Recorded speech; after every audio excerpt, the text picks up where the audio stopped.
आप हमारा YouTube channel और फेसबुक पेज देख रहे हैं।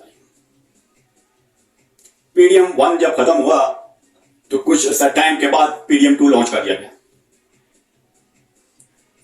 और दूसरी तरफ खान ने सबको इस दलदल में फंसा दिया कि खान के बगैर निकलना आप इनके लिए मुश्किल हो गया है। खान ने कहा था कि सब चोर इकट्ठे हो जाएंगे मेरे मुखालिफ, यानी कि पीडीएम 2 जो है वो खान साहब ने उनकी तरफ इशारा किया था। अब खान साहब के हक में कौन सी जमातें आ गई हैं और मौलाना फजल रहमान का भी बयान सामने आ गया है।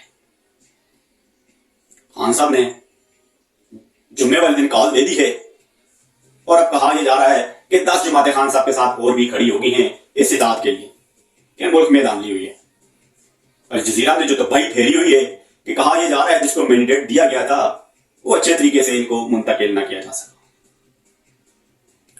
अब देखा तो यह जाए कि पीटीआई ने 100 सीटें ली हैं और इक्तदार इन्हीं का राइट बनता था। बहरहाल 70 सीटों वाले वज़ीर आज़म बनने की कोशिश कर रहे हैं। अब 9 मई के बाद जो सूरत-ए-हाल थी और अब जो 8 फरवरी के बाद सूरत-ए-हाल है और जो जमातें खान साहब के साथ खड़ी हो गई हैं और जो लोग खान साहब के साथ खड़े हो गए, अब इनको अंदाजा हो गया है कि खान के बगैर हमारी सियासत चल नहीं सकती। बहरहाल उन्होंने खान का सहारा तो ले लिया है, यानी कि डूबती को तिनकी का सहारा। अब वो अपनी सियासत को जिंदा रखने के लिए खान का सहारा लेना पड़ा। और खान ने पहले भी अपने व्लॉग में कहा था कि खान एक बहुत पावरफुल आदमी है, इसकी बॉल और इसकी बैटिंग का अंदाजा आप नहीं लगा सकते।